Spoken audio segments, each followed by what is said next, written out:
Les damos la más cordial bienvenida a esta primera sesión del ciclo de seminarios Conversaciones Comportamentales dedicadas a las ciencias del comportamiento aplicadas. Contamos con el respaldo del Observatorio de Innovación de FENUC Chile, de BBA New Unit y de OpenBootChef. Agradecemos también por su ayuda a la Escuela de Posgrado de FENUC Chile. En esta primera sesión, la que lleva por nombre Ciencias del Comportamiento en Acción, abordaremos cómo aplicar en concreto las ciencias comportamentales en sus organizaciones. Agradecemos la presencia de nuestros panelistas Juan Pablo Torres y Javier Genot. Dejo con ustedes a Claudio Maggi, director de OpenBootChef, quien realizará una breve presentación del ciclo. Muy buenas tardes, Claudio. Hola, buenas tardes, gracias Katia, y buenas tardes a todas y todos los asistentes. Estamos muy contentos de poder iniciar este ciclo de encuentros en donde vamos a visitar las ciencias del comportamiento y siempre desde la perspectiva académica y aplicada. Yo creo que ese es el sello que le queremos dar a estos encuentros.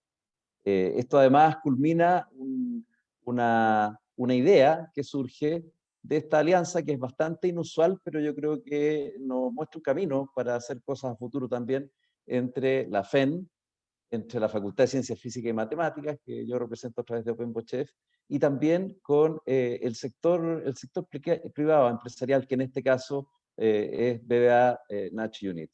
También me sumo a los agradecimientos que Katia mencionó a la Escuela de Posgrado y al Sunrise MBA de la FEN que nos auspicia en esta ocasión.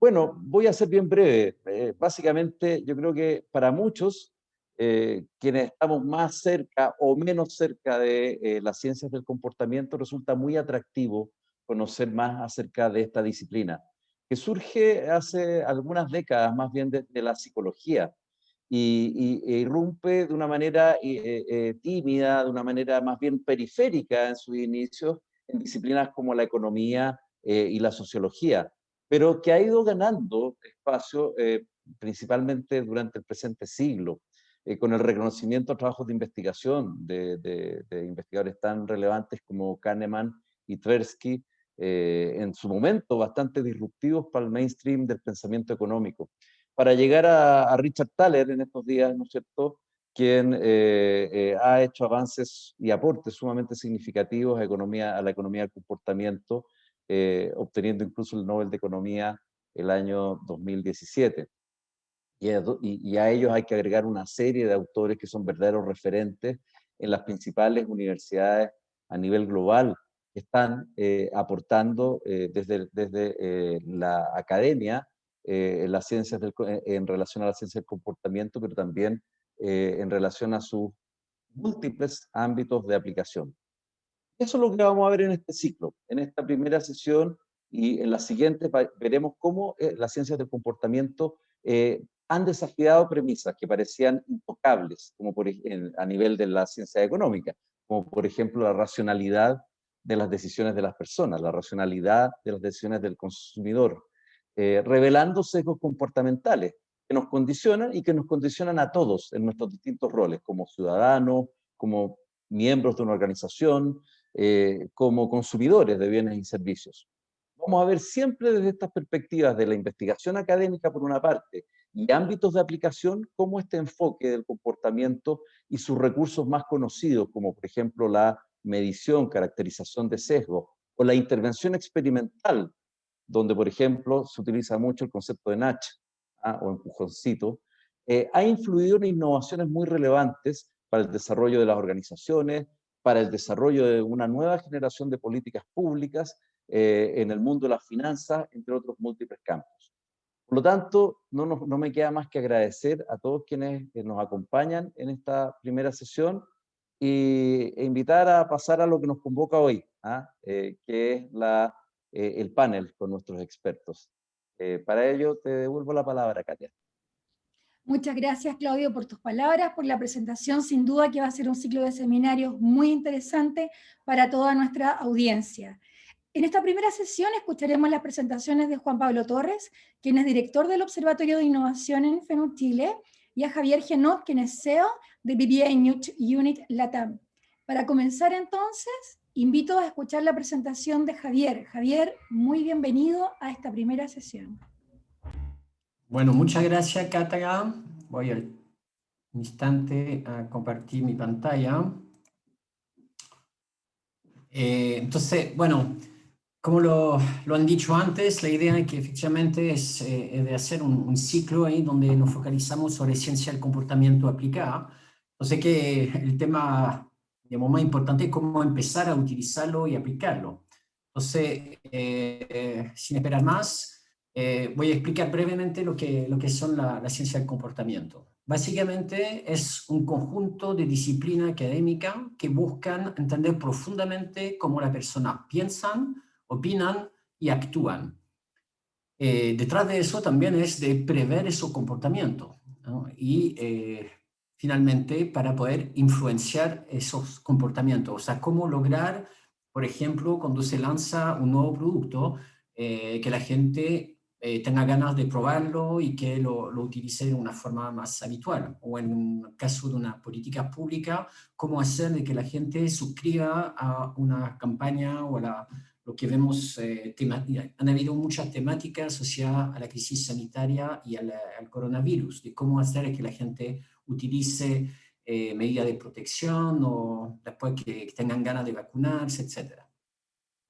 Entonces, detrás de la ciencia del comportamiento hay unos 50 años de investigación más fuerte y con la confluencia de distintas disciplinas basado en la psicología, entonces todo lo que es psicología social, experimental, evolutiva, psicología cognitiva, hay como varias capillas, y después la intervención de los economistas, que empezaron a utilizar esos conocimientos cuando los sujetos eran personas naturales y no organizaciones o mercado, y de ahí nació una nueva disciplina que es la economía comportamental o behavioral economics, que fue muy importante para lanzar la ciencia del comportamiento porque le dio una tribuna, le dio métodos y experimentos que eran mucho más probados, digamos, sólidos y probantes para en particular los políticos. Y finalmente, un poquito más recientemente, todo lo que son neurociencias cognitivas. Entonces, detrás de la ciencia del comportamiento hay siempre un respaldo científico muy potente y es clave en nuestro desempeño. Después de eso, hace más o menos 10 años, se empezó a utilizar la ciencia del comportamiento aplicada. Uno de los precursores es el Behavioral Insight Team, que es una organización que fue creada por el primer ministro de Inglaterra, David Cameron. Partieron en 2010 con 7 cientistas comportamentales y 5 años después eran 150 que asesoraba a todos los distintos niveles del gobierno británico y que incluso empezaba a trabajar y crear oficinas en otros países con quien Inglaterra, perdón, tenía acuerdos, como Australia, Nueva Zelanda, Singapur y otros más. En el 2012 empieza a haber empresas que se interesan por el tema, en particular en un discurso de la presidenta de PepsiCo, Indra Nooyi, que declara que hay mucho que aprender del libro Nudge de Thaler y Sunstein. Entonces PepsiCo lo utilizó más que nada en temas relacionados a marketing, a experiencia cliente, diseño de nuevos productos. Y también en los mismos años empiezan a haber las primeras empresas que declaran que lo utilizan en temas de management, de cómo generar más felicidad en el trabajo, cómo hacer que la gente trabaje más en equipo, sea más propenso al cambio. En el caso de Google hay un libro que es muy interesante, que fue escrito por Laszlo Bock, que se llama Work Rules, que es cómo él utilizó la ciencia del comportamiento en distintos temas dentro de Google.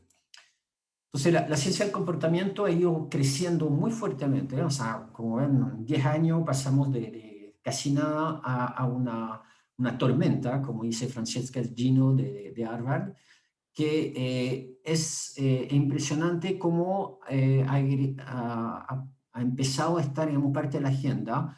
Primero, gracias al éxito en políticas públicas, donde el BIT ha sido motor en todo eso, porque no solamente lo ha experimentado, pero también lo ha comunicado y ha mostrado tanto sus logros como sus fracasos. y ha sido clave para desarrollar y hacer de que la ciencia del comportamiento fuera vista como parte de la caja de herramientas de la gente que tenía que decidir y orientar los gobiernos a las organizaciones. Entonces, detrás de la ciencia del comportamiento hay una serie de conceptos base. No es una teoría unificada, pero la primera idea es que sabemos que somos humanos, que no somos superhombres, no somos tan racionales, dependemos de nuestras emociones, de nuestros instintos, de nuestros hábitos. Muchas veces nuestras decisiones parecen erráticas desde una visión externa, pero cuando uno entiende más profundamente lo que es la arquitectura de decisión de la persona, es decir, esos elementos psicológicos, de contexto y sociales que nos inclinan hacia un determinado pensamiento, una determinada decisión, ahí empieza el prisma a hacer más sentido. Del otro lado, hay muchas metodologías que fueron desarrolladas en distintos lugares, pero prácticamente todas tienen en común de que primero hay una exploración basada sobre etnografía para ver el comportamiento, no tanto el discurso, mucho más la conducta, mucho más los datos en definitiva. Después hay mecanismos de creación, de intervención que están basados y respaldados en ciencia, cualquiera de las disciplinas que hemos evocado anteriormente. Y después hay etapa de testeo, o sea, en el concepto de la ciencia del comportamiento, el testeo es fundamental porque en la academia uno puede hacer experimento controlado de laboratorio, pero todo lo que es aplicación de ciencia del comportamiento en la vida real está con muchos ruidos, con interferencia que hacen de que los efectos no son tan claros y que lo fundamental es de poder ver en situación cuáles son las intervenciones que van a ser más eficientes. Detrás de eso, otra cosa que es fundamental en ciencia del comportamiento es basarse sobre evidencia, es diseñar, es medir y observar lo que funciona. Yo creo que en política pública en particular y en la empresa, entregar junto con la experimentación datos que permiten tomar decisiones sobre caso demostrado es clave. Otro elemento muy importante, la ética es central. Yo creo que es un tema que es desde el inicio el tema de la ciencia del comportamiento. En la medida que se interesa a modificar la conducta y la toma de decisión de la persona, tenemos que tener una ética irreprochable y que eso sale incluso ahí dentro de los círculos de ciencia del comportamiento, una especie de cazadores de dark nudge o de sludge, que son aplicaciones de la ciencia del comportamiento en contra de la decisión de los consumidores, ciudadanos o empleados. Y finalmente, más para el chiste, tenemos un amor incondicional para los acrónimos. O sea, no hay metodología o tema en ciencia del comportamiento que no sea un acrónimo. Tenemos MindState, tenemos EAST, tenemos los factores nudge de cambio en BBA y suma y sigue, los Radius, los EPICS, etc. Entonces, si quieren hacer algo en ciencia del comportamiento, hay que poner acrónimo. Después, los temas de uso son múltiples. Aquí puse algunos ejemplos, esencialmente el proyecto que hicimos en BBA, donde con pequeñas intervenciones logramos resultados espectaculares en temas que tienen que ver con, por ejemplo, temas que tienen que ver con la motivación o la felicidad de la persona en los trabajos, como aumento en desempeño o mayor trabajo en equipo. Otros temas que están mucho más relacionados con marketing o con investigaciones de mercado, con experiencia de cliente, cómo hacer de que los viajes de los clientes sean más fácil, cómo ayudar a la persona a cambiar de canales. Con el tema de la pandemia, por ejemplo, ha sido una tremenda tarea de ayudar a la gente a pasar a sistemas digitales, a acostumbrarse al teletrabajo, a repensar en definitiva su rutina dentro de un contexto totalmente distinto. Y ahí es impresionante como en algunas situaciones nos cuesta mucho cambiar y en otras nos adaptamos muy rápidamente. Como el pasado de que la videoconferencia era una cosa muy extraña hace un año, un poquito más. Allá somos todos expertos en Zoom, Teams y otros programas. ¿Okay? Entonces, yo creo que está muy claro, digamos, cómo los proyectos de ciencia del comportamiento permiten mejorar las aplicaciones de proyectos en temas de management, de marketing y de sustentabilidad también. Es hay un gran interés para ayudar a la gente a ir cambiando su conducta para permitir todos los cambios que tenemos que visualizar por delante. Entonces, es una reflexión que tenemos, que en definitiva la ciencia del comportamiento es donde haya una persona que tome una decisión o que tenga un comportamiento, hay un espacio para la ciencia del comportamiento. Entonces, ha pasado a ser para mucha organización como parte de las técnicas que hay que conocer y saber manejar para motivar a la persona, para convocar a los equipos, para hacer de que un cliente cambie de producto, etcétera, etcétera. Entonces, ya para nosotros debería ser como parte del cursus de cualquier profesional de entender algo de ciencia del comportamiento, si trabaja, por ejemplo, en marketing, en operación, en recursos humanos, en experiencia cliente, etcétera. Incluso hay algunas aplicaciones que son más importantes de empresas que son exclusivamente basadas sobre ciencia del comportamiento. O sea, en las grandes empresas como Netflix, Uber, hay una organización que se llama Lemonade que revolucionó completamente el mercado de los seguros, utilizando como premisa los fundamentos de la ciencia del comportamiento. Entonces ahora para pasar a lo que es cómo aplicar, nosotros en BBA llevamos más de 10 años trabajando en esos temas y ya tenemos como una visión de cómo hay que hacerlo. Entonces eso lo hemos llamado el proceso E3, con 3 etapas, que es evangelizar, implementar y estructurar dentro de la organización. Entonces la primera condición, que es muy deseable, es tener un sponsor potente. Kastenstein, que es uno de los co-autores de Nudge, explicó un día de que para lograr, digamos, implantar la ciencia del comportamiento en el gobierno norteamericano, él contaba con el respaldo de Barack Obama, que emitió una orden ejecutiva para decidir de que vamos a utilizar ciencia del comportamiento para servir mejor al pueblo americano. Dicho eso, hay que empezar con evangelizar. Entonces, evangelizar es crear interés y curiosidad dentro de la organización. ¿Okay? Para eso, lo mejor es de hacer eventos, seminarios, presentaciones, intercambio, un par de consejos para que eso sea eficiente. Primero, hay que focalizarse sobre casos que son concretos y que son relevantes para la organización y para el rubro en el cual se desempeña. Después, hay que explicar un poco cuál es detrás de la ciencia del comportamiento, cuáles son las mecánicas, ¿no? Cómo logramos entender profundamente la arquitectura de decisión, por qué esta intervención va a ser eficaz frente a otra, cuáles son las palancas que se utilizan y cuáles son los frenos que se van a tratar de eliminar. Y después es magnificar el Wahoo Effect. Hay algo en la ciencia del comportamiento que es como entretenido. Los experimentos son generalmente muy divertidos, especialmente algunos de Dan Ariely.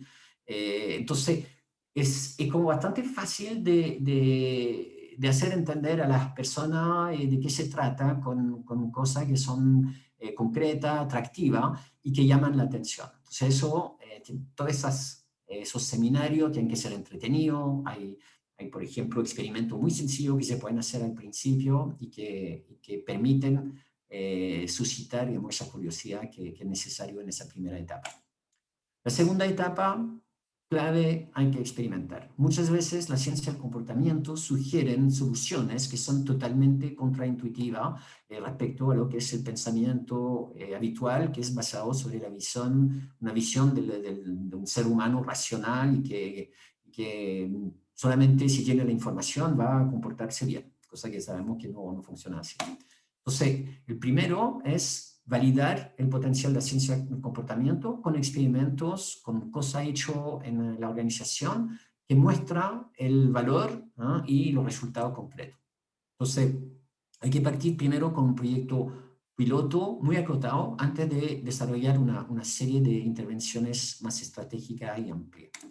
Primer proyecto tiene que ser súper sencillo, súper acotado, con un pequeño presupuesto, muy poca necesidad de tiempo por parte de los colaboradores de la organización, una gran facilidad de testeo. Eso es muchas veces un freno cuando trabajamos en proyectos de ciencia del comportamiento y que de repente no hay mediciones, no hay datos. Entonces, que sea algo fácil de testear y de medir el impacto. Y finalmente, una temática que sea muy clara y focalizada, ¿no? Ciencia del comportamiento es mucho más fácil aplicarla sobre un punto muy identificado de comportamiento, no sobre una especie de cosa genial, grande. Por ejemplo, si quiere aumentar sus ventas, eso es difícil trabajar sobre aumentar su venta, pero por ejemplo, hacer que un cliente nuevo pruebe el producto, ahí podemos trabajar, o hacer que un cliente que probó lo recompre después, eso también es mucho más, hay que buscar temas y temáticas que son más focalizados. ¿Ok? Y después, la serie de experimentos ulteriores, ahí hay que tratar de cambiar de temática para evitar el encasillamiento, por ejemplo, de que eso sirve para recursos humanos, ¿no? Es donde hay comportamiento humano, hay posibilidad de aplicación y de mejorar lo que existe.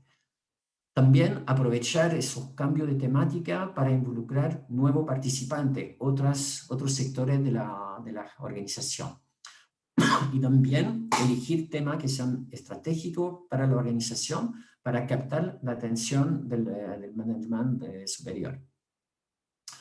Así podemos pasar a la tercera etapa, que es estructurar. Entonces, aquí es instalar durablemente la ciencia del comportamiento dentro de la organización. El primer tema es definir la estructura interna.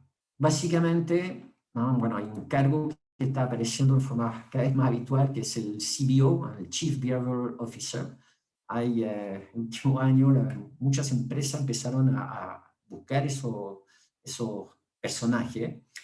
Y aquí hay básicamente dos tipos de estructura. Una estructura dentro de la cual hay una oficina especializada en ciencia del comportamiento, una Nudge Unit interna, que aporta su respaldo en forma transversal al resto de la organización, otro modo es de tener cientistas del comportamiento en los distintos temas donde es más relevante. Por ejemplo, en estudios, por ejemplo, en experiencia cliente o en recursos humanos, etc. ¿Okay? Y de repente también puede ser una mezcla según el tamaño de la organización.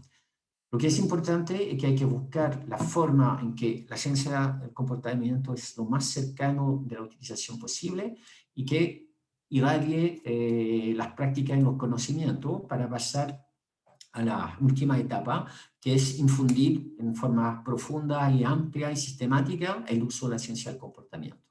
Y ahí es haciendo de que progresivamente todos los colaboradores tengan algún background, algún conocimiento que le permiten poner eso en una forma habitual. O sea, puede ser, por ejemplo, aprender a redactar email que sean más eficientes y que la gente va a leer. Hay resultados que son extremadamente fáciles de conseguir con intervenciones muy sencillas.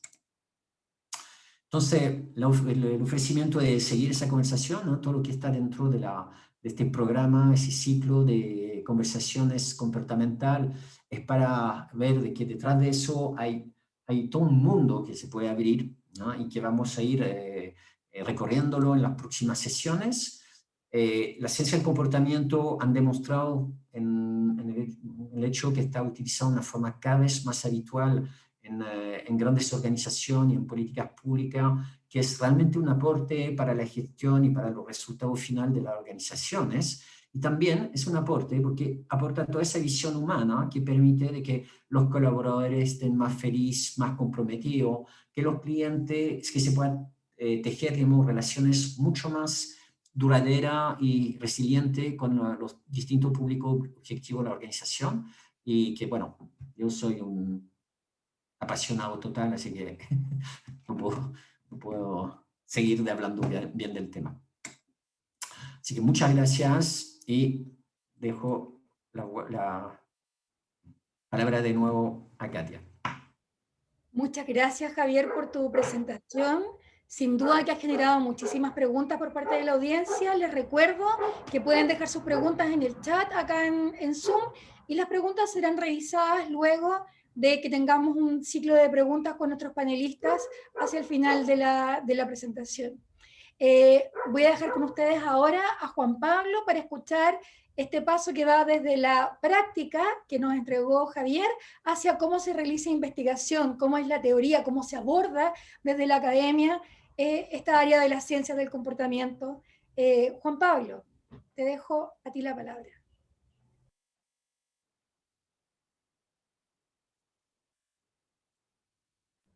Tienes que activar tu micrófono, Juan Pablo. Ahí está. Bueno, lo que les decía, muchas gracias por la invitación. Y bueno, también creo que es interesante que este seminario tiene un propósito de iluminar, de incentivar que todos ustedes, los asistentes, se introduzcan en la ciencia del comportamiento. Y para eso damos estas dos perspectivas, una perspectiva práctica, como la que acaba de presentar muy bien Xavier, y la perspectiva también que se puede dar académica, que podría tener dos grandes líneas, una perspectiva bien teórica y una perspectiva bien empírica o práctica, ¿no? Yo voy a compartir en algunos minutos lo que se podría estar haciendo en esto de la ciencia del comportamiento en acción, que tiene implicancias tanto prácticas como teóricas.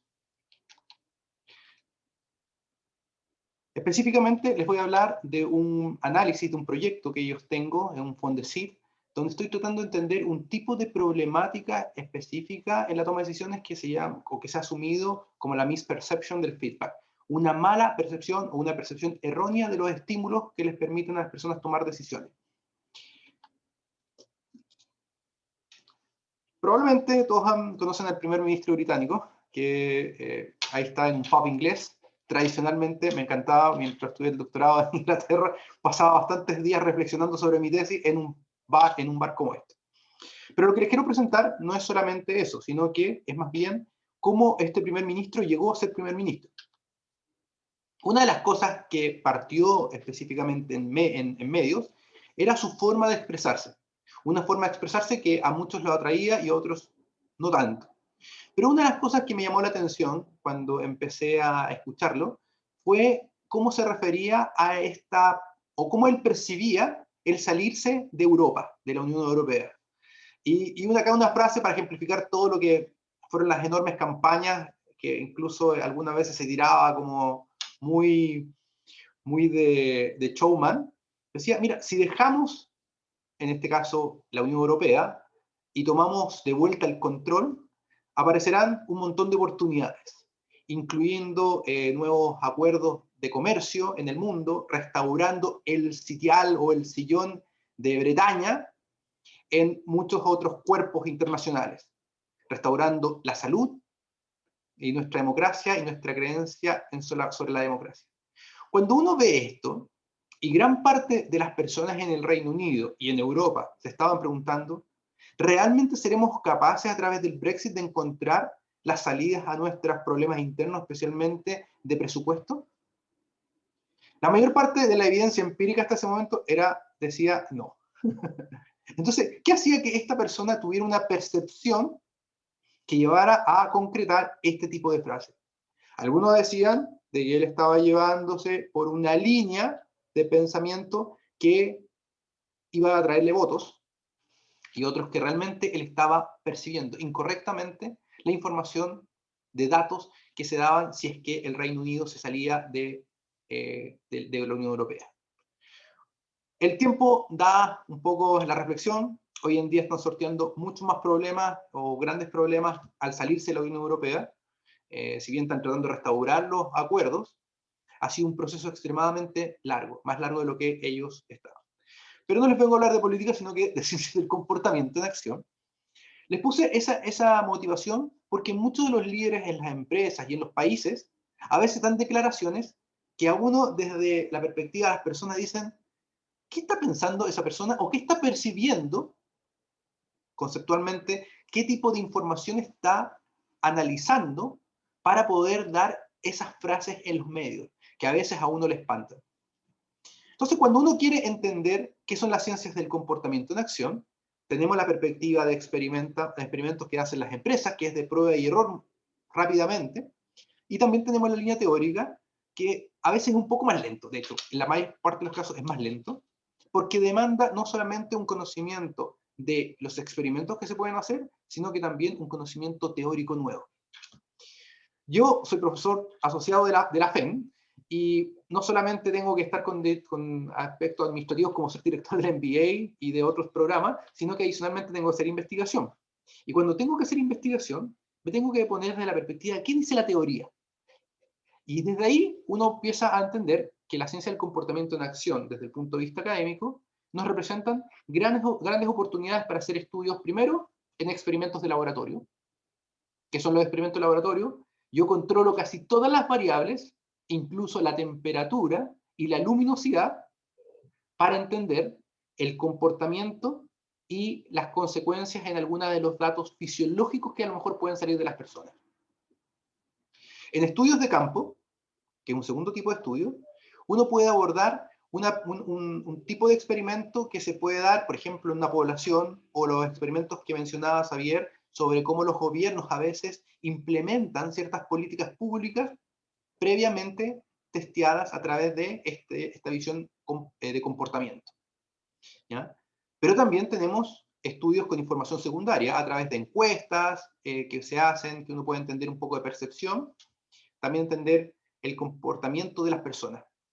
Había una de las personas en el chat que mencionaba que las personas no son racionales, y de hecho desde los años 70 que ya se habla o de la racionalidad acotada que tienen las personas, o de las heurísticas que se toman, es decir, procedimientos para tomar decisiones en ambientes donde existe incertidumbre o no entiendo muy bien las variables para tomar una decisión.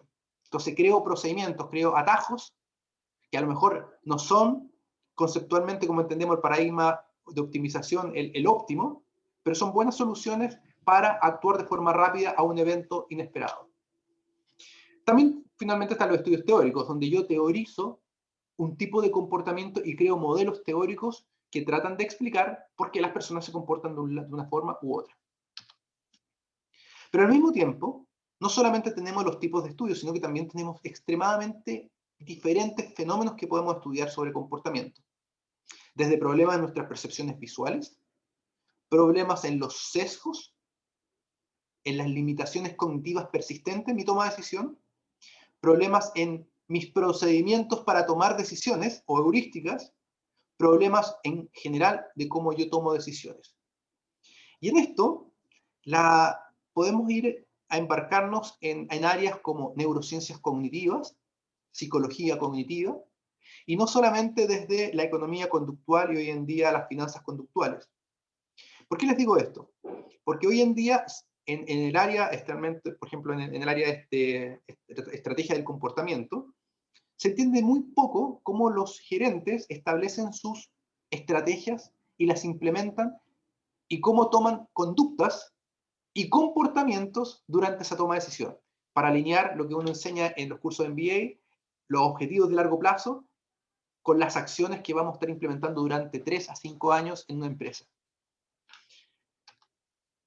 Para poner un poco en contexto de lo que yo hago, les pongo el siguiente caso. No es que me guste tanto la cerveza, pero sí era algo que teníamos que uno se vuelve habitual en el Reino Unido cuando estudia o vive en ese país. ¿Cómo la percepción visual puede afectar la siguiente situación? Tenemos un proveedor de logística, de cerveza, un proveedor que fabrica cervezas, que tiene que entregar en el pub la cerveza, que va a durar entre 2 a 3 días el barril, y esa cerveza se tiene que tomar, por aquí los buenos consumidores riéndose, en el momento, porque si no se toma en esos 3 días se pierde, y si no hay suficiente cerveza, los clientes están insatisfechos y se van del bar. Entonces uno dice, ¿qué tiene que ver la percepción visual en este problema de gerencia sobre logística? Bueno, tiene mucho que ver porque no solamente estas personas tienen disociaciones visuales cuando toman mucha cerveza, sino que también, incluso en la ausencia de cerveza, los gerentes que están en este proceso logístico también tienen problemas de percepción a la información que reciben. Un problema específico se da en la percepción cuando yo recibo la información de la demanda y luego tengo que tomar una decisión de ordenar cuánta cerveza tengo que pedir. Existe un experimento clásico desde los años casi 50 que se hace en el MIT para mostrar por qué son tan complicadas las decisiones de administración de inventario en la práctica. Se llama el Beer Game o el Beer Distribution Game, que pone a personas a hacer los roles de fábrica, distribuidor, mayorista y minorista, y administrando una cerveza, una tienda, o sea, un negocio de cerveza. Pero lo que se ha descubierto, que es algo persistente, es que incluso el minorista, el retailer, si tiene una demanda del cliente estable completamente, si hay una pequeña oscilación en esa demanda, esa percepción, el minorista va a percibir que podría eso afectar en el camino y por lo tanto va a ordenar no la variación real, sino que una variación real más algo de ajuste. Y el mayorista, que ya no va a recibir la información real de la demanda, sino que la demanda real más un ajuste, va a percibir como que la demanda real que él está recibiendo le va a tener que asignar un valor de ajuste por si acaso si se atrasa. Entonces aumenta la orden. Y cuando aumenta la orden del mayorista, el distribuidor percibe una orden mucho mayor y pide la orden más un valor de ajuste, lo que amplifica este cambio y finalmente la fábrica manda a producir no la demanda real del cliente, que podría ser baja, sino que una demanda que es aumentada. ¿Por qué? Por limitaciones cognitivas que se dan en el camino, incluso teniendo información perfecta. ¿Por qué se da esto? Algunos supuestos. Las personas tienen una percepción, desconfían de la gestión del distribuidor o del mayorista y por lo tanto asignan este valor de ajuste, que ya que habló Claudio inicialmente, se puede explicar a través de las heurísticas de Kahneman y Tversky, que ya en los años 70 se asumían o se trataban de entender. Una de las heurísticas clásicas para este juego se llama la heurística de ancla y ajuste. Es decir, el ancla es el valor de la demanda y después hay valores de ajustes con información que van teniendo en el camino. Esto suena un poco, voy a decir, teórico y también práctico. Porque, ¿cuál es la implicancia práctica? Hoy en día, en el mundo, el efecto látigo, al cual se le llama a este efecto, tiene implicancias sobre los costos globales de las logísticas, de las cadenas de suministro globales. Si se puede atenuar el efecto látigo, se reducen los costos. Y eso genera eficiencias en la industria. Entonces, entender cómo mejorar esa toma de decisiones desde la perspectiva de las neurociencias cognitivas y de las ciencias del comportamiento demanda una infraestructura no menor. ¿Por qué? Porque tiene que haber un equipo multidisciplinario en primer lugar. Yo soy profesor de estrategia, entiendo cómo se planifican las estrategias, entiendo de comportamiento, pero necesito ingenieros programadores que permitan producir o reproducir situaciones que son reales en una situación de laboratorio, como el que quiero mostrar. Acá está Samuel, mi investigador del Fondesit, ingeniero eléctrico de UCHEF, con su máster de especialización y ahora está en el doctorado en neurociencia, en la Facultad de Medicina de nuestra universidad. ¿Qué quiero decir con esto? Que primero, en la academia, uno crea un diseño experimental, estudia literatura de lo que han hecho otros para entender cuál podría ser la teoría que explica un determinado comportamiento. Eso usualmente se hace en pizarra. Acá estoy en la Facultad de Medicina, en el laboratorio de neurociencia que tiene la Facultad de Medicina, donde yo he podido desarrollar los experimentos. Luego, este diseño experimental se pasa a programar un experimento de laboratorio, controlando casi todas las variables. Si bien esto puede ser no tan real, porque en la práctica uno está influido por otras percepciones como la auditiva, aparte de la visual, la de tacto, también estamos frente a otras situaciones que no son controlables, como el estrés de un jefe que te empieza a presionar por ordenar y otras cosas que pueden darse en el contexto. Pero acá lo que yo trato de entender un poco son respuestas a nivel de información fisiológica de las personas, de los gerentes que toman decisiones, que nos pueden dar indicios de por qué se equivoca tomando esta decisión. Luego, como tercer paso, empezamos a crear los estudios pilotos y luego con participantes. En un piloto, yo que aquí mando, aquí está Carla. Carla, ella es estudiante postdoctoral, que me está también asistente en el Fondesit. Ella es doctora en química. Y aparte de saber temas de neurociencia, me ayuda a crear los diseños experimentales de esto que estamos tratando de pasar de un experimento de negocios real a un experimento de neurociencias cognitivas. Aquí tenemos el laboratorio, donde hay un eye tracker, donde también ponemos electroencefalogramas que están sincronizados para tener información del seguimiento de pupila y adicionalmente también de la actividad neuronal. Luego, como cuarto paso, empezamos a levantar la información de hacia dónde mira. Porque una de las bases iniciales para entender la percepción visual es primero entender si existe, si está realmente mirando o realmente está percibiendo realmente el estímulo que necesita para tomar decisiones. O sea, yo podría estar mirando solamente al estímulo, pero en mi cabeza puede estar en Marte. ¿Ya? Entonces, ¿qué tenemos que ver? Medidas fisiológicas que nos permiten indicar que la persona está realmente percibiendo el estímulo, como dilatación pupilar o como actividad cerebral en ciertas zonas del cerebro que se asumen de que está una respuesta al feedback en un determinado tiempo. Lo que realmente estudiamos una onda que se llama P300, que se da una onda positiva sobre el basal, que se da a los 300 milisegundos de haber visto el estímulo, que nos permite un poco entender que pareciera ser que está procesando información de lo que está mirando, de lo que miró hace 300 milisegundos. Una vez que recolectamos esta información, empezamos a decir, bueno, ok, ¿cómo se ve en la práctica? ¿Cómo diseñamos esto? Esto es una pantalla de un experimento. Ustedes dirán, bueno, pero esto no lo ve el gerente. En la práctica, el gerente que toma órdenes no las toma viendo esta información, pero esto es una forma de representar la información que debería estar mirando para tomar decisiones. Información, tanto numérica como información de conceptos, inventario inicial, inventario entrante, demanda, viendo todo el proceso logístico que en la práctica tiene que llevar a cabo. Para finalización, la orden. ¿Qué se ve en la práctica? Tengo que limpiar, estos puntitos son lo que me genera el eye tracker, información que cada 50 milisegundos me va lanzando. Es información realmente. Y con el equipo que tenemos en medicina es menos de 50 milisegundos la información que nos da. Entonces después yo tengo que limpiar para saber exactamente en qué zona realmente estaba mirando, porque hay muchas transiciones que en la práctica es porque se distrajo. Pero si dan cuenta, me tengo que dar cuenta de si realmente está mirando los estímulos, o está mirando al techo, o está mirando al suelo. O sea, si se aburrió o no. Luego, esta información ya procesada me permite a mí empezar no solamente a crear teorías, sino que también a probar teorías sobre el comportamiento humano. En este caso, ocupamos herramientas econométricas, estos son modelos bayesianos, para entender si los datos realmente se ajustan a heurísticas específicas que nosotros estamos probando. En este caso, este es un trabajo con unos profesores de la Facultad de Ingeniería. Si esta ancla y ajuste de Kahneman y Tversky se puede mejorar a través de una heurística que nosotros propusimos similar, pero donde consideramos información de percepción visual. ¿Ya?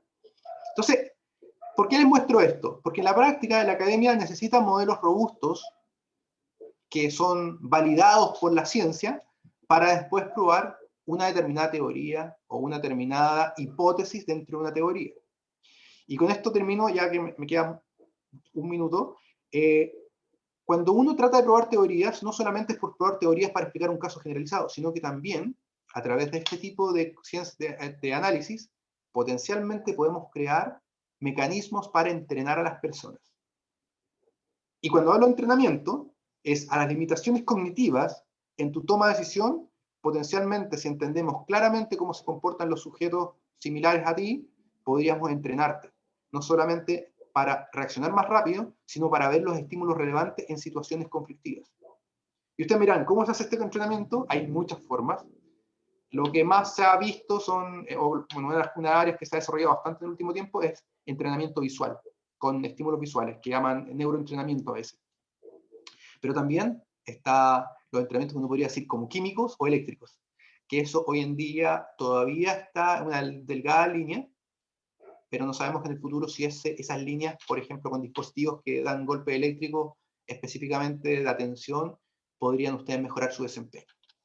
Bueno, eso ha sido mi presentación. Ahí están las redes si quieren seguir conectando con estos temas. Y le doy paso a Katia.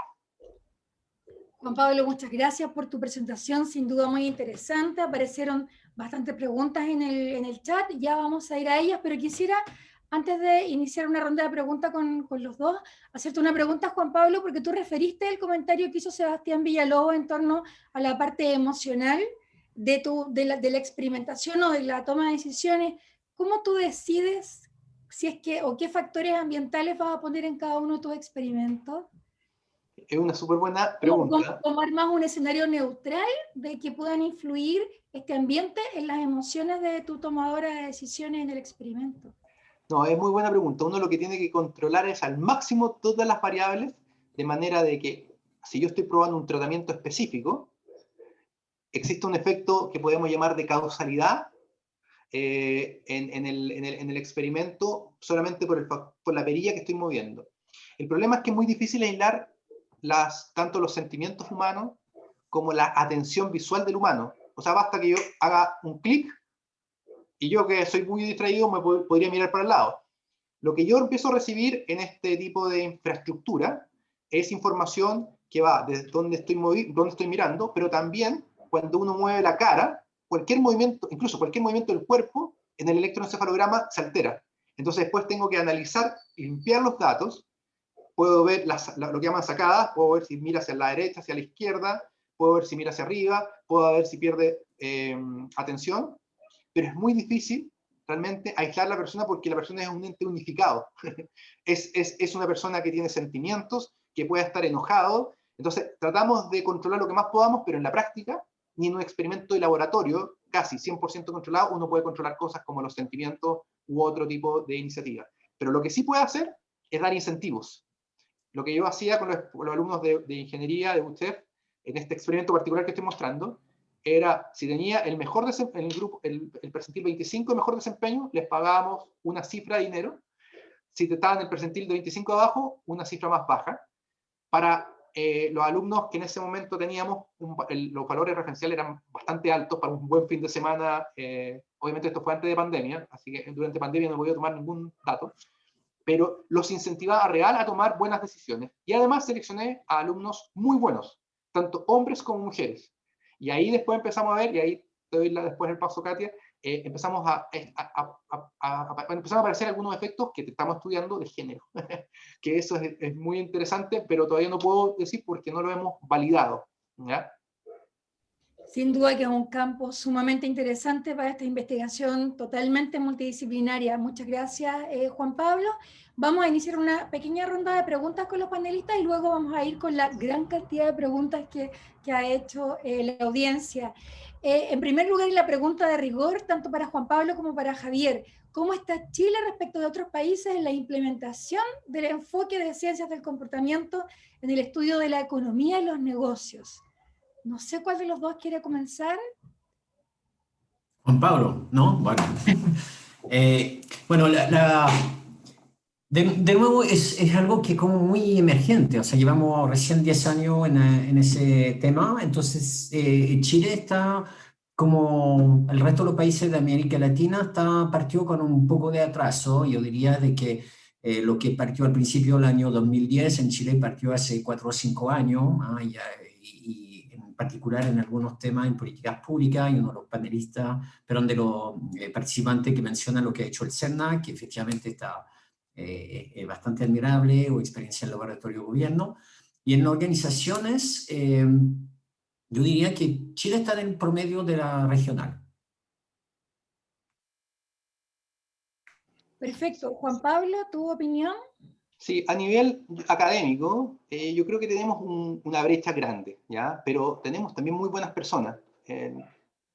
Solamente para un contexto, los próximos invitados, que también ya los invito a todos, los próximos invitados son de profesores que están trabajando en diferentes áreas de ciencia del comportamiento, que también van a dar su perspectiva, pero el grupo real en Chile que trabaja desde la academia publicando en estos temas es bastante reducido, y para poder realmente crear teorías necesitamos un grupo mucho más grande, mucho más amplio, más diverso de pensamiento, y eso es algo que yo creo que ¿Cómo se va logrando esto? De a poco, pero lo que hay en el hemisferio norte son muchas conferencias.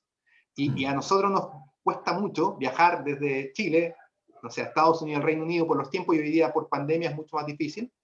Lo que hace a veces más difícil, pero hoy en día, bueno, con esto de trabajo online, yo creo que se pueden ir acortando las brechas en un mediano plazo. Perfecto, Juan Pablo. Y en ese contexto, ¿cómo integran la enseñanza de las ciencias del comportamiento en los programas para ejecutivas y de posgrado en economía y negocios acá en la Universidad de Chile? Muchas gracias. Esa es una pregunta excelente porque me llega directamente al espíritu de lo que quiero mostrarles a todos. Sí, estamos haciendo cambios, pero al igual como recién nos explicaba un poco, o sea, presentó un poco Xavier, somos un poquito más lentos que lo que es la práctica, lo que ya están haciendo Xavier en su empresa y otras empresas, como otras unidades como el gobierno. Creo que lo están haciendo más rápido y un desafío, pero sí ya estamos tratando de poner algunos cursos, por ejemplo en el MBA Sunrise, sobre ciencia del comportamiento aplicado, para que los estudiantes entiendan que es una perspectiva hoy en día fundamental para tomar decisiones gerenciales, tanto a un nivel gerencial como a un nivel del directorio.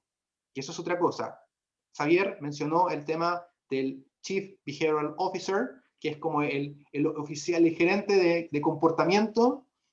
Hoy en día, incluso, como decía, hay unidades estructuradas dentro del directorio, o sea, del gobierno corporativo, que brindan facilidad a que tengan los trabajadores este tipo de enfoque. Así que yo creo que vamos de a poco, ya estamos metiendo algunos cursos en el MBA, y esto creo que tenemos una buena oportunidad. Y en ese sentido, gracias Juan Pablo, y en ese sentido, Javier, de lo que se enseña en este tipo de programas, ¿cuáles son las limitaciones del enfoque de ciencia del comportamiento en los negocios cuando ya los llevas a la práctica? Bueno, yo creo que el ámbito ha ido creciendo mucho. Entonces, antes lo que se veía como tema en lo cual la ciencia del comportamiento no tenía que participar, vemos que ya no. Entonces, yo creo que la limitación, hay algunas que están cayendo día tras día. Por ejemplo, trabajamos muy poco sobre el tema de comunicación propiamente tal, y ahora hay toda una escuela que trabaja para hacer de que la comunicación ya no sea solamente información, sino que también incluya el tener como misión de cambiar el comportamiento de la gente, en particular la comunicación política, de eso se trata. Entonces, yo creo que la principal limitación es que en definitiva nosotros trabajamos cuando hay una intención de base. La ciencia del comportamiento apunta a pasar de la intención a la acción, como eliminamos esa brecha que muchas veces nos pasa, que queremos hacer algo y por cualquier motivo, por fatiga, porque estamos enojados, porque está cerrado el closet, entonces nos sacamos la galleta. Entonces todo ese tipo de pequeños elementos, ahí es donde intervienen la ciencia del comportamiento. Entonces es básico que haya una acción primero. Hay otra limitación muy grande que son toda la limitación ética. ¿No? Es fundamental de entender de que la ciencia del comportamiento no es para hacer que la gente hagan cosas que no quieren hacer. Eso no funciona. Primero, se activa la reactancia de las personas que no lo hacen. Está también el poder amplificador de las redes sociales para que esos temas salgan a la luz pública. Y también hay una base de que la ciencia del comportamiento es, desde sus inicios, está hecho para ayudar a la gente a tomar mejores decisiones para sí mismo y también para ayudar, digamos, a implementar los cambios que la persona quiere. O sea, yo creo que esos son los grandes temas.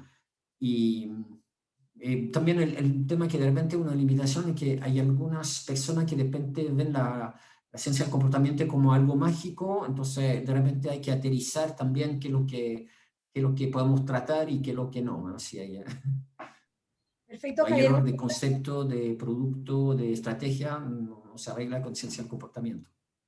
Entiendo. Muchas gracias, Javier. Sin duda que como uno comunica finalmente todo lo que se investiga es fundamental. Juan Pablo, ¿cuáles son las dificultades de abordar la toma de decisiones gerenciales con el enfoque de las neurociencias cognitivas? Ya. Como para ejemplificar de una forma simple para la audiencia, cuando enfocamos en neurociencias cognitivas, lo que tratamos de entender son circuitos en el cerebro. Entonces, estamos a varios años, yo creo, de entender claramente cómo funciona el cerebro. O sea, estamos lejos, la verdad. Pero eso no quiere decir de que no existan formas de alguna forma, entender grupos de neuronas que están a cargo de ciertos macroprocesos.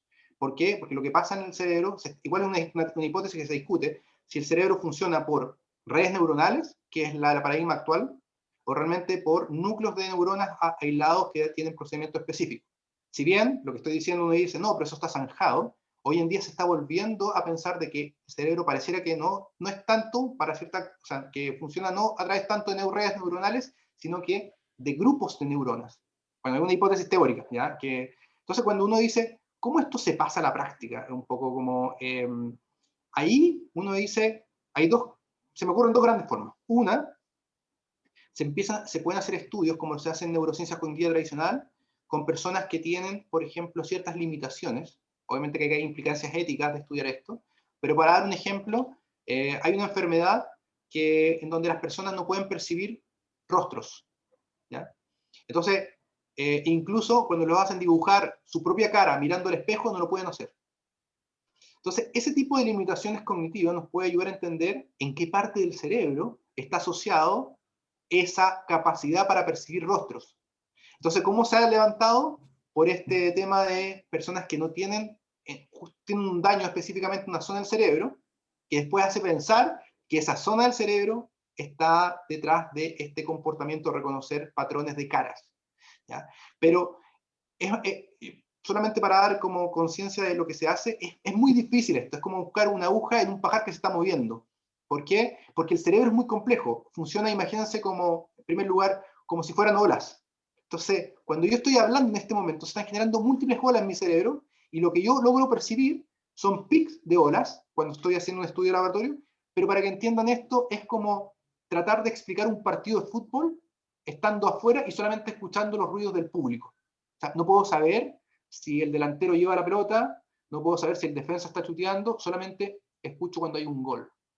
Entonces, las limitaciones hoy en día de las neurociencias cognitivas también nos llevan a plantear las limitaciones de lo que son las ciencias del comportamiento desde la perspectiva de neurociencias cognitivas. Pero solamente para atajar tu pregunta sobre las gerencias, yo lo que espero, y por eso estoy embarcado en esto, que en los próximos 10 años tengamos ideas de cómo hacer neuroentrenamiento a gerentes. Específicamente para tomar ciertas decisiones en situaciones donde son complicadas. Por ejemplo, en situaciones bajo estrés o en situaciones donde llegan estímulos visuales muy rápidos. Y eso se están haciendo en diferentes universidades. De hecho, hay un grupo en Zurich, en Duke, como lo mencionaba alguien de los panelistas. Están gente en Stanford también, la entienden. O sea, hay grupos que en Estados Unidos y en Europa están más articulados. Y yo creo que ahí una de las falencias que tenemos, pero también la oportunidad, es articularnos acá adentro. O sea, hacer investigación, profesores de la Chile con la Católica, con los Andes, con la Adolfo Ibañez, etc. Yo creo que ahí puede estar una forma de llevar esa brecha. Perfecto, Juan Pablo. Y en función de lo que señalaba Juan Pablo recién, Javier, y que tenemos que llevar esto a la práctica y de todo lo que tú comentas que hacen en tu empresa, y lo que se hace en otros países, ¿cómo han sido en Chile las disposiciones de las empresas respecto de las ciencias del comportamiento? Mira, yo creo que también hay como es cada vez más común que la gente haya leído los libros fundamentales, o sea, Nudge, Thinking Fast and Slow de Kahneman, o el libro de Ariely, o de Cialdini, etc. Entonces, yo creo que hay como está empezando a abrirse el interés. Sin embargo, observamos que es muy difícil, una vez que tú conoces algo, de cómo entender, cómo aplicarlo en tus problemas particulares. Yo he hecho un proyecto muy exitoso en una clínica de Santiago sobre wayfinding, y después presentaba mi tema y la gente me decía, pero no tengo problema de orientación de mi cliente. Entonces no veía de que era una metodología y que se podía aplicar al problema de experiencia del cliente en una forma mucho más general. Entonces yo creo que hay una curiosidad inicial, pero nos falta, creo que igual que en la academia, una especie de masa crítica de que eso sea un tema que aparezca de una forma más habitual en reportaje, en la prensa, y que haya todo un grupo de gente que empiece a moverlo y que empiece a hacerlo, a hacer experimentos dentro de las organizaciones. Realmente están absolutamente sorprendidos de lo que se hace haciendo un pequeño nudge sobre un mail o repensando cómo la gente visualiza su comunicación con el público objetivo o cosas así. Yo creo que realmente ciencia del comportamiento permiten abarcar su problema cotidiano de una manera totalmente diferente y muy novedosa e inspiradora para encontrar nuevas soluciones. Último puntito, ya empieza a haber algunas empresas que han puesto la ciencia del comportamiento al corazón de su desempeño. Y de hecho, la próxima semana vamos a tener gente de Fintual que lo utiliza en la experiencia digital y en cómo aconsejar a la persona. Tiene una serie de pequeños temas cuando uno va al sitio que son totalmente unos nudge. Después hay otra empresa que lo están utilizando. Entonces yo creo que estamos al principio de un movimiento que creo que va a ser una ola gigante, igual que ha sido en otras partes. Gracias, Javier. Yo creo que es fundamental, como lo señalaban anteriormente, el tema de cómo se comunica finalmente qué es esto, y es muy relevante que lo comuniquen en paralelo desde la práctica y la investigación para que se entienda que esto tiene una fuerte base en investigación por décadas y que no es algo que está recién apareciendo como un movimiento. Y hay una pregunta que es fundamental, que incluso Claudio quizás también se quiere sumar a comentar esto. ¿Desde qué edad deberíamos enseñar ciencias del comportamiento? Sobre todo nosotras, que probablemente somos todos madres y padres, ¿verdad? Y que uno ve que la toma de decisiones es algo que nace desde los primeros meses, años, en la infancia. ¿Cuándo comenzamos a enseñar ciencias del comportamiento? Sí, puedo responder solamente breve y después les doy paso. Es que yo creo que siempre enseñamos. El tema es que no necesariamente estamos conscientes. Cuando todo padre está enseñando comportamiento.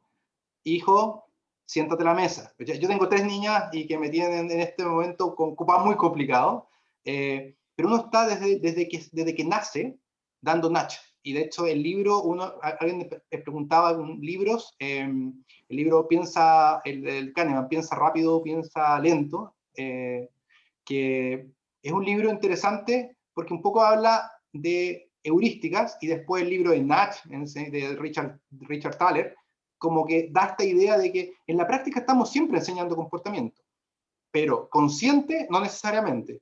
Y ahí, frente a tu pregunta, yo brevemente diría, esto debería ejemplificarse desde el colegio, desde muy temprana edad. No a nivel académico como lo vemos en la universidad, el doctorado, en el MBA, sino que más bien en el juego, porque el juego es la forma en cómo el niño aprende, a través de nudge, de ensayo y error. Y yo creo que el hacer esto como transversal, que incluso los padres, una experiencia, yo en el doctorado igual jugaba con mi hija, la mayor, que estaba en Inglaterra, y todo este tema de comportamiento, durante su primer año yo jugaba con ella, a darle pequeños nudge.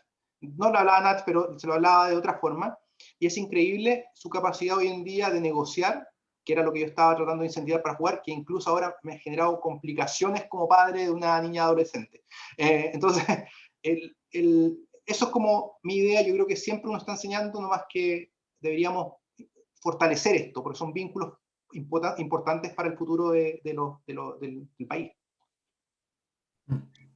Perfecto. Javier, Claudio, no sé si quieren complementar ustedes la respuesta de Juan Pablo. O sea, yo concuerdo de que al final, o sea, a los niños chicos hay como conductas básicas, o sea, como por ejemplo lo que te puede enseñar de cómo alimentarte mejor o cómo tener una vida más organizada. Hay algunos trucos que yo enseño desde que son muy chicos. Después Cialdini dice de que todo lo que hacemos, en definitiva, es de influenciar a los demás, que eso es básico en nuestra conducta como animales sociales.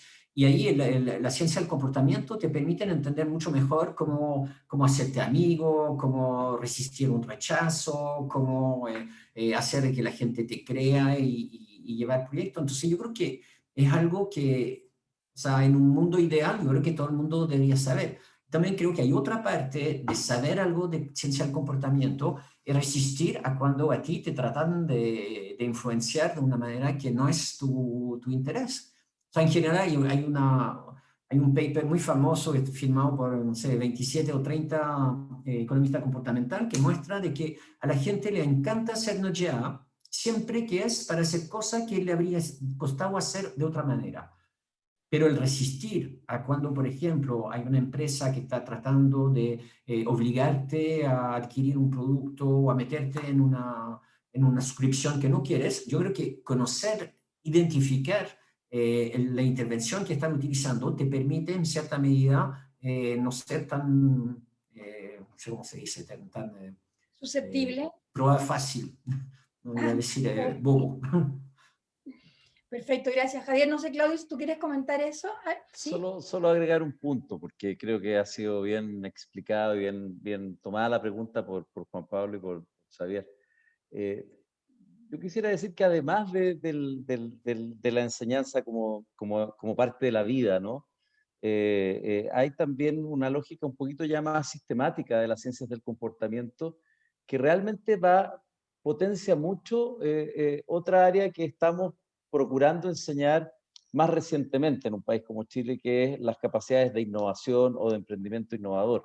Creo que parte de las competencias que un innovador tiene que tener es poder entender de qué manera las ciencias del comportamiento pueden jugar a su favor, de manera de lograr cautivar con un producto que probablemente es nuevo, un servicio que es nuevo, que es distinto a una mayor cantidad de consumidores. Entonces, parece ser una de las herramientas bien básicas, bien habilitantes, digamos, dentro de la formación para la innovación, para el emprendimiento innovador. Y así que yo me quedo con ese punto porque es bien importante para lo que hacemos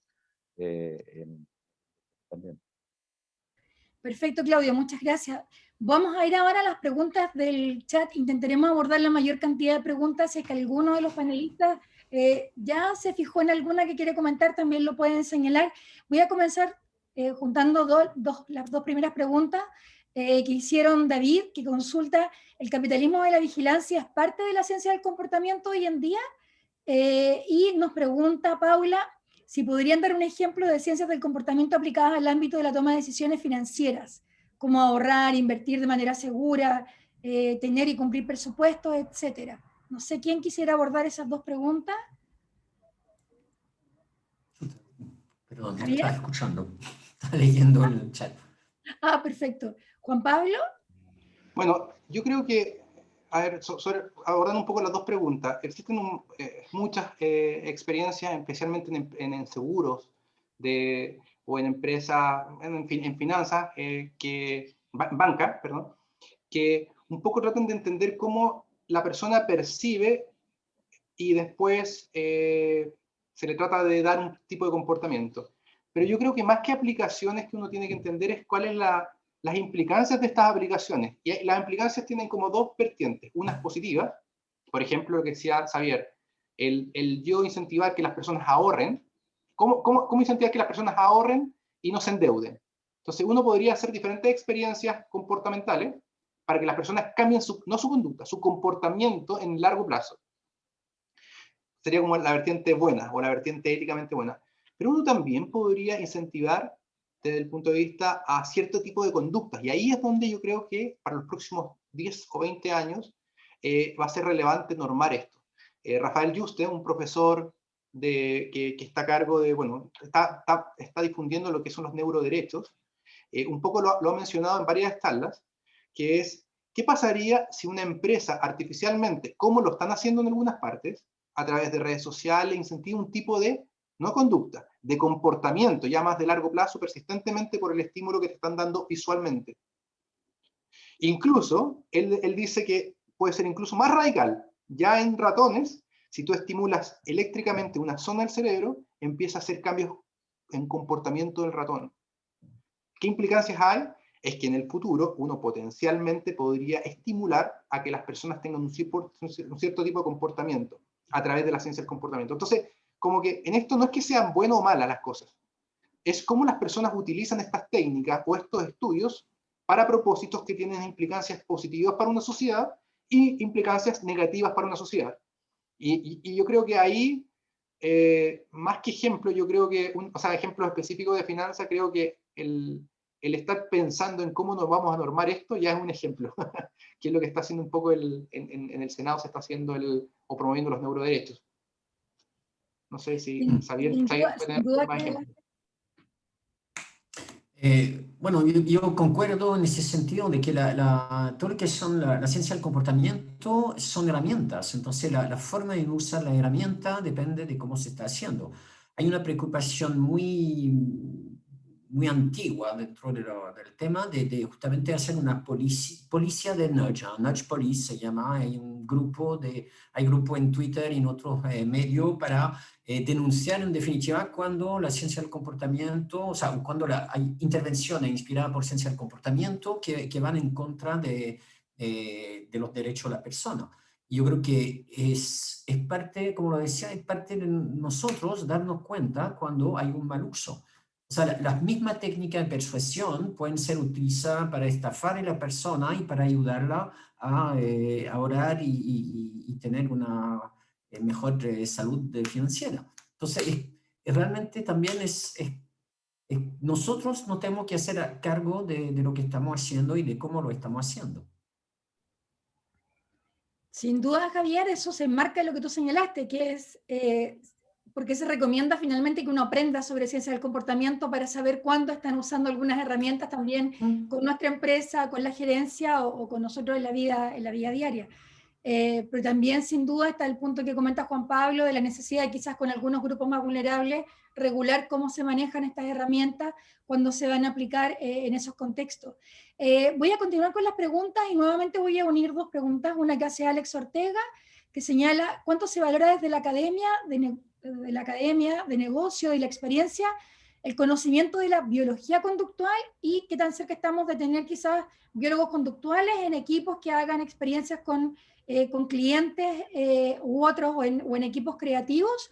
Y vinculo eso con la pregunta que nos hace Marcia, que señala Marcia Tolosa, que pregunta por qué hablamos de esta temática y no hablamos de psicología. ¿Cuál es la diferencia entre ciencia del comportamiento y la psicología? No sé quién quiere responder esa pregunta. Yo puedo responder la primera y a lo mejor Xavier puede responder la segunda. Genial. En la primera, cada vez es más cercano. Yo estoy en este momento, por ejemplo, trabajando con Pedro Maldonado, el director del Departamento de Neurociencias Cognitivas de la Facultad de Medicina. Él es biólogo de profesión. Entonces, aquí sí, hoy en día se está dando esta comunicación con biólogos, neurocientistas, ingenieros, también hay psicólogos, ¿ya? Expertos en economía y negocios, para poder entender o sea, este es un mismo problema que se ha estudiado hace muchos, muchos años. La diferencia son los lentes que uno se pone. Con los lentes de la neurociencia cognitiva uno puede entender mecanismos fisiológicos. Con los lentes de la psicología cognitiva uno principalmente puede entender mecanismos de comportamiento cuyo propósito no es tanto dónde están las neuronas asociadas a ese proceso, sino que más bien el comportamiento que se genera o que se podría generar. Entonces, hoy en día estas investigaciones tienen que ser multidisciplinarias. O sea, es inevitable que hayan personas de biología o del área de ciencias biológicas y personas que entiendan las decisiones en contexto, como los profesores de economía y negocios.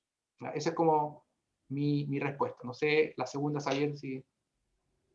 O sea, yo estoy totalmente de acuerdo. O sea, para mí la biología y toda la ciencia de la evolución es absolutamente parte de la ciencia del comportamiento. Hay muchas cosas que me empezaron a hacer mucho más sentido leyendo libros de biología o de sociobiología. Sobre el otro punto, yo creo que la psicología durante mucho tiempo ha sido más que nada focalizado sobre gente que tenían enfermedades, dolencias psicológicas. Y yo creo que la psicología empezó a aportar, digamos, mucho a un público mucho más amplio cuando aparecieron psicólogos como Seligman o Csikszentmihalyi para ir diciendo, bueno, nuestros entendimientos, nuestras técnicas se pueden poner. Entonces, la psicología aporta completamente y es una vertiente, digamos, fundamental de la ciencia del comportamiento. ¿Y cuál es la diferencia? Yo creo que es que no hay una diferencia, es parte del equipo. Ahora, si uno es si uno trabaja en ciencia del comportamiento, hay que empezar a interesarse también en lo que pasa en las otras veredas. Hay que ser capaz de, como psicólogo, armar experimentos de testeo que pueden funcionar o fallar y que hay que empezar a hacer las mediciones de una manera mucho más que pasa la prueba, digamos, de las metodologías. Entonces hay que interesarse en cómo funciona el cerebro de una forma mucho más química, biológica y todos esos elementos. Entonces hay muchos elementos en la ciencia del comportamiento que van a ser concepto evidente y totalmente básico para un psicólogo, pero también al estudiar otras visiones va a descubrir elementos que van a reforzar, digamos, su conocimiento y su concepto global de por qué básicamente pensamos, opinamos y actuamos de una determinada manera. La psicología no explica todo, explica muchas cosas, pero no todo. Perfecto, Javier, y eso me hace pensar y no sé, Juan Pablo, si tú nos puedes orientar, ¿cuáles son los posgrados en los cuales podríamos integrar de pronto a biólogos conductuales, a gente de la psicología, de la economía, donde podamos generar finalmente un caldo de cultivo que permita que se junten todas estas disciplinas y que emanen profesionales que tengan la posibilidad de tener una comunicación transversal dentro de las empresas, por ejemplo? ¿Existen esos posgrados hoy en día en Chile? O sea, yo creo que hoy día, así como lo conceptualizas, no, pero ya hay esfuerzos. El gran problema que tenemos es un problema de incentivos en la academia, o de incentivos que no están alineados a eso. En la academia tú tienes incentivos a publicar, y para publicar te tienes que especializar en un área muy específica para poder tener un artículo de alto impacto, que es lo que te permite seguir creciendo en tu carrera académica. Entonces, cuando tú te embarcas en aprender otra vereda, como lo que acaba de decir Xavier, es un esfuerzo adicional cognitivo que te va a demandar mucha frustración porque no es tu profesión. Yo cuando me empecé a meter en cursos de medicina para hacer bioseñales, cómo se analizan los electroencefalogramas con programación de MATLAB. Afortunadamente tengo una profesión de ingeniero civil que, a pesar de que después me fui al área de los negocios, por lo menos algo me acuerdo de programar y algo me acuerdo de entender el MATLAB. Entonces, pero cuando me enfrento con el ingeniero eléctrico que sabe programar, en verdad yo no tengo esas competencias. Y por lo tanto, todo ese esfuerzo, para mí han sido 6 años en donde todavía siento que incluso sigo en pañales en esta área. Como que ya estoy entendiendo en el puntito donde enfocarme, pero recién sigo en pañales. Entonces, esa inversión es difícil hoy en el mundo de la academia, salvo que tú seas como pro riesgo. Porque la mayoría de la academia es adverso más al riesgo. Tú te vas en tu línea, estás específicamente en lo tuyo, pero no te abres a otras cosas. E incluso te cuesta sentarte a conversar con el de al lado que se parece tu área, voy a decir, de ciencia. Imagínate sentarte con un profesor de la Facultad de Medicina, imagínate juntarte con un profesor de la Facultad de Derecho, imagínate. Entonces, yo creo que vamos hacia allá, inevitablemente, pero los cambios en la academia, en Chile y en el mundo, van a ser más lentos de lo que uno le gustaría. Yo sí creo que en el futuro, bueno, una de lo que estamos haciendo en este momento con este grupo es estar juntando el público de la Facultad de Economía y Negocios con el público de la Facultad de Ciencias Físicas y Matemáticas, ahí Claudio, el que está ahí liderando, especialmente porque estamos vinculados en temas de innovación y la ciencia del comportamiento se aplica directamente a hacer cambios, especialmente en temas de innovación, ya sean procesos, productos, servicios o nuevos modelos de negocios. Perfecto, Juan Pablo. Bueno, sin duda que tenemos que replantearnos, ¿no es cierto?, las misiones que tenemos desde la academia y finalmente entregar profesionales que estén preparados para este nuevo mundo de los negocios. Es fundamental que se puedan formar dentro de la universidad. Voy a juntar nuevamente algunas preguntas. Preguntaba a Cristian sobre el tema ético, que ustedes ya lo abordaron, pero él pone hincapié en el tema de los liderazgos, de líderes que quizás puedan mal utilizar finalmente estas ciencias del comportamiento y que puedan generar también una mala imagen de la ciencia del comportamiento. ¿Cómo lo ven ustedes desde el punto de vista ético, este tipo de influencias o malas influencias? Sí, voy con esa pregunta primero. No sé, Javier, ¿tú si quieres responderlo? O sea, yo creo que es realmente una temática fundamental y es un tema que es parte de las reflexiones tanto en la academia como en la empresa. Yo diría que por el lado de la empresa hay como un cambio de paradigma de cómo la empresa tiene que relacionarse con sus distintos públicos, tanto colaboradores como cliente, usuario y proveedor, etc.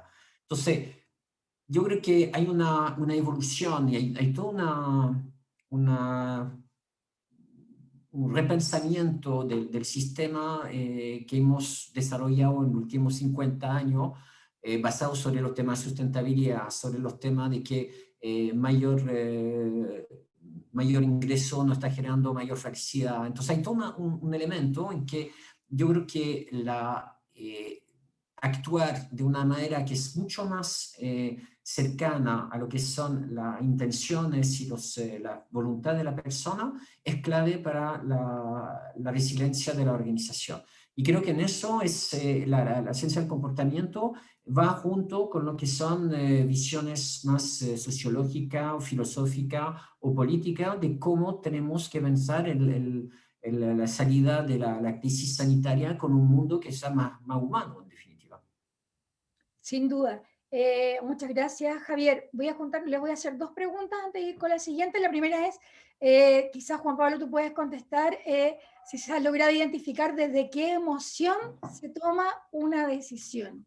Es una pregunta sumamente bonita, pero muy importante en términos de cómo manejar la toma de la decisión. Y otra consulta que hace Carlos Redondo, la primera consulta era de Víctor. ¿Cómo podemos trabajar esto con la planificación y organización de tu equipo de trabajo para que no caigan en procrastinación? Bueno, yo creo que la pregunta es muy linda porque es una pregunta académica, o teórica. Hoy en día se han creado teorías para tratar de explicar la toma de decisiones en ciertos contextos. El libro de Kahneman, de Piensa lento, piensa rápido, o piensa rápido, piensa lento, no me acuerdo cuál es la primera frase, un poco nos habla de que existen sistemas y un poco trata de hacer una similitud de decir, mira, hay ciertas decisiones que se toman desde una forma que se llama sistema 1 y sistema 2, y que son decisiones más rápidas, más intuitivas. Me va a llegar una pelota de fútbol en menos de 100 milisegundos que me doy cuenta, probablemente no voy a alcanzar a reaccionar. Si es 200 milisegundos, probablemente voy a bloquear. Pero si viene muy lejos y viene cayendo, incluso puedo generar un pensamiento mucho más desarrollado para decir, la voy a parar de pecho, la voy a dominar y voy a meter un gol de chilena. Entonces, ¿cómo se toman las decisiones? Yo creo que es un área que se está explorando desde hace muchos, muchos años, pero ahí viene la pregunta es, ¿qué tipo de decisiones? Y las decisiones que se están estudiando hoy en día, desde hace 10 años fuertemente, son decisiones especialmente en el contexto industrial, decisiones de estrategia, decisiones de operaciones, decisiones de finanzas y decisiones económicas. Si bien las decisiones económicas se han estudiado en el pasado mucho antes que las decisiones de estrategia y de operaciones, creo que ahí hay como un área de tratar de entender no solamente por qué toman decisiones, sino el proceso, cómo, ya sea en alguna parte del cerebro esté localizado o en un conjunto de partes, pero también cómo mejorarlas. Entonces, una de las cosas que no sé es cómo acelerar la toma de decisiones, acelerar la velocidad, pero lo que sí sé que hay enfermedades enfermedades del cerebro que te ponen más lenta tu toma de decisiones. Entonces, a lo mejor es partir al revés. ¿Qué te pone más lento y con qué tipo de tratamientos te hace poner un poco más rápido y recuperar esa rapidez? Y a lo mejor ese tipo de evidencia nos va a permitir un poco entender cómo mejorar la toma de decisiones. Lo que sí yo veo es que probablemente en los próximos 20 años la ciencia del comportamiento va a generar tremendos avances en cómo las personas toman decisiones. Y aquellos que a lo mejor no van a estar tan entrenados, ya sea como con neurociencia, o bien con la psicología clínica, o bien con otras herramientas, probablemente pueden estar en desventaja frente a las personas que sí los van a estar entrenando. Y eso es algo que tenemos que empezar a discutir como país, yo creo, hoy en día. Sin duda. Gracias, Juan Pablo. Javier, ¿tú podrías abordar la pregunta de cómo trabajamos con estas herramientas en las empresas para abordar el tema de la procrastinación, por ejemplo? ¿Puedo contestar mañana? Sí, claro. Bueno, bueno, hay varios experimentos que se han hecho, en particular hay experimento de Dan Ariely con alumnos que tenían que entregar trabajo. Entonces tenían un grupo control que no tenía nada especial y tenían que entregar 3 trabajos en el curso del trimestre. Entonces hay uno que tenía que, o sea, ninguna cosa, ellos se la arreglaban. Después había otro grupo que tenía que definir la fecha y cumplir con la fecha, pero ellos decían la fecha, que es un grupo que potencialmente puede ser importante, bueno, porque aquí ejerce control y es algo que es importante para nosotros. Y después hay otro grupo que simplemente tenía fecha definida por el profesor y tenía que cumplir con esa fecha. Lo que mejor resultó fue la fecha impuesta por el profesor y con Temasi. Pero detrás de eso, yo creo que también hay que ver que en la ciencia del comportamiento el contexto es súper importante. Entonces, lo que puede haber funcionado en una situación de alumnos en la universidad, puede ser que en la empresa sea una cosa completamente distinta. Entonces, y aquí donde hay mucho experimento, hay mucho material como para empezar a pensar, pero básicamente lo medular dentro de la ciencia del comportamiento es entender cuáles son las mecánicas detrás de un determinado comportamiento. ¿Por qué la gente entrega tarde? Porque le cuesta entender el problema y que de repente su cerebro patina al momento de meterse a concentrarse sobre el tema, porque los plazos no son reales, porque le da lata, porque es una tarea que no lo motiva. Entonces, detrás de eso, una vez que uno entiende cuál es la arquitectura de decisión, por qué uno tiene ese comportamiento, entonces ahí uno puede empezar a imaginar intervención. Y que de repente, o sea, yo personalmente procrastino con mucha felicidad porque sé que mi procrastinación me permite pasearme, ¿no? Intelectualmente y encontrar cosas que no haría si no procrastino. Yo me doy muchas veces la noche para hacer una pega, porque sé que al día siguiente son más eficientes que en el cuento. Entonces, detrás de eso hay que también ver que hay tareas que mejor procrastinar y otra que obviamente no se puede procrastinar. Entonces, es como situaciones clave. O sea, el contexto es muy importante. Gracias, Javier, pero sin duda abordaste algo que también no me acuerdo cuál de ustedes mencionó, que es el bienestar de las personas y que las ciencias del comportamiento se deberían usar dentro de las instituciones para avanzar hacia el bienestar de la organización, de las personas. Para ir cerrando ya, porque estamos sobre la hora, voy a comentar que Sebastián Villalobos, que hizo varias intervenciones en el chat, habla, ¿no es cierto?, de lo complejo que puede ser intervenir o avanzar en esta materia en Chile y lo importante que es finalmente hacer una evangelización. Hay muchas felicitaciones para los panelistas. También se pregunta sobre si existe un diplomado y sobre lo multidisciplinar que finalmente son las ciencias del comportamiento. Y para cerrar les voy a pedir que por favor, y para responder la pregunta que se repite bastante veces en el chat, que hagan las recomendaciones de la lectura en torno a lo que ustedes comentan, y si pueden dejarlo escrito de pronto acá en el chat para que quede el registro, se los agradeceré muchísimo. No sé, Javier, Juan Pablo, ¿quién quiere Sí, comenzar? yo para la gente, he visto, digamos, toda la gente que solicita, digamos, listado, hay tantos libros que es interesante conocer un poquito más cuáles son los intereses de la persona. Entonces, los que quieren así como tener una lista de lectura o de recursos, yo le invito a contactarme, ¿ah? No sé si mis datos están en algún momento. Pero yo feliz así como de tener una breve conversa, saber qué le interesa y de ahí pasarlo un listado. Llamo unas recomendaciones, pero hay que ver de qué hablamos. Perfecto. Juan Pablo. Bueno, yo también les digo, bueno, un poco lo mismo, Xavier, hay bastante, a mí me gusta mucho leer de Kahneman, de cómo se desarrollan las heurísticas, por qué fallan algunas heurísticas, pero también están los libros de Richard Thaler, con los que han sacado incluso las interpretaciones de lo que se estaba dando, el concepto del empujoncito. Pero lo más importante, yo creo que me quedo incluso con tareas, así, cómo podemos armar un programa que aborde estos temas desde esta perspectiva. Y una de las cosas que sí tenemos pensado en este grupo es tener un curso que aborde estos temas y que les pueda expresar a cualquier persona que quiera saber de qué se trata, tenga acceso a través de un curso en la Escuela de Posgrado de la FEN. Eso en los próximos meses, en próximas sesiones se va a ir avisando. Y eso es algo muy puntual que nos salió con motivación interna, pero gracias a los comentarios también creemos que es importante. Y lo otro es adicionalmente que esto vamos a seguir con estos seminarios. Habían varias preguntas de aplicaciones en finanzas del comportamiento. En la tercera sesión vamos a abordar el tema de finanzas del comportamiento. En la segunda sesión se van a abordar, perdón, la segunda sesión finanzas del comportamiento, no, perdón, al revés. No. La segunda sesión era Pascuala y Rosario, Pública. que van a hablar de aplicación en políticas públicas, después finanzas del emprendimiento, y así vamos a abordar una serie de charlas temáticas para que ustedes vayan conociendo a través de estas charlas estos conocimientos, y si los que se quieran especializar, ofrecer un curso primero para tantear cuál es el interés desde la escuela de posgrado de la FEN de la Universidad de Chile. Así que... Claro.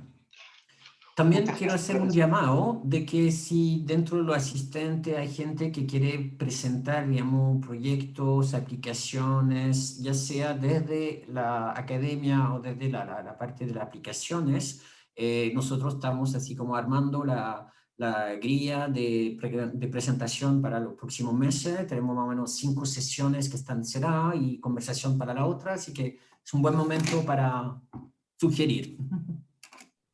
Perfecto, ahí también Sebastián dejó alguna sugerencia de literatura. Claudio, no sé si tú tienes alguna sugerencia antes de... Muy adecuada, sí. Ariely es muy bueno para partir. Yo soy principiante, a diferencia de Xavier y Juan Pablo, no soy experto en la materia. Y también considero que leer a Thaler es bien inspirador. Hay una autora, Francesca Gino, que toca el tema organizacional, irrumpe mucho en el impacto que tiene el enfoque comportamental en las organizaciones, que creo que a quienes les interese ir por esa vía también puede ser bien interesante, y además de manera muy atractiva ella. Quería comentar, solamente agregar que las sesiones van a ser mensuales, es decir, en mayo vamos a tener la sesión aplicada a políticas públicas, con siempre esta perspectiva de investigación y de aplicación. Y en junio tenemos a finanzas, ¿no? Y experiencia digital. Y Se claro, compro los dos. además empresas que tienen, varios de los emprendedores que van a estar en ese panel, o las empresas representadas en ese panel, tienen su origen en Bochefa. Y también nos sentimos bien cercanos. Y además está tan lejos a lo que normalmente estudiamos en ingeniería que resulta sumamente atractivo complementar nuestras skills con esta mirada. Sin Muchas duda, gracias a los Claudio, panelistas. que la sociedad demanda que desde la academia se generen investigaciones que impacten en la industria, en el sector público, y como lo repitieron ustedes, que mejore el que promueva el bienestar de las personas dentro de las organizaciones.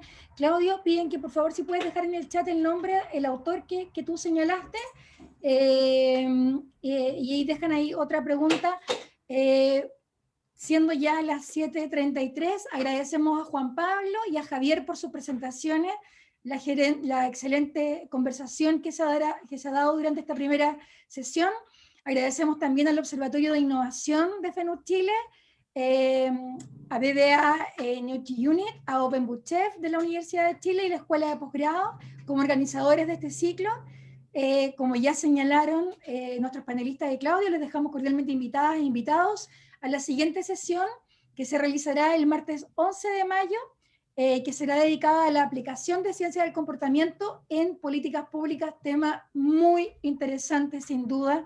En esta sesión las expositoras serán Rosario Macera de la Universidad Católica y Pascuala Domínguez del Ministerio de Economía.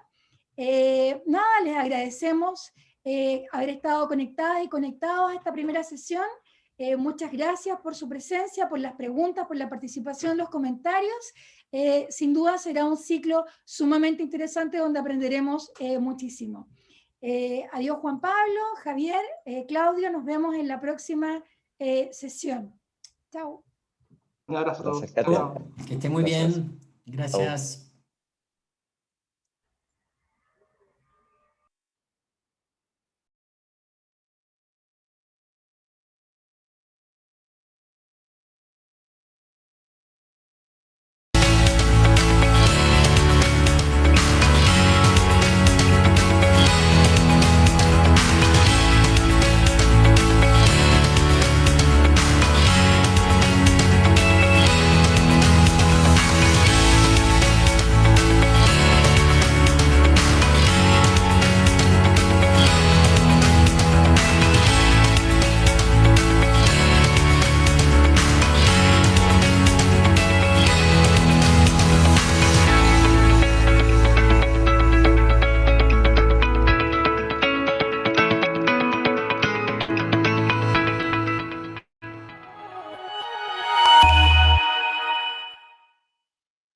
El programa Sunrise MBA de la Universidad de Chile es un programa pionero e innovador en materia de formato. Los estudiantes tienen sus clases a partir de las 7 de la mañana y hasta las 10:15. Dentro de las grandes ventajas es lógicamente el horario.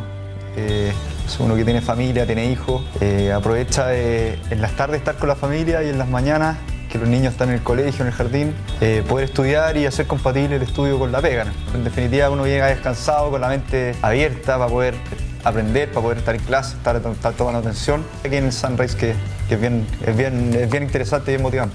En relación también a la ubicación geográfica, es súper óptima porque tiene una accesibilidad excelente. Entonces, irme de acá a la oficina los días que tengo clase realmente me ayuda muchísimo porque no sufro ni de tacos ni de grandes tiempos de trayecto.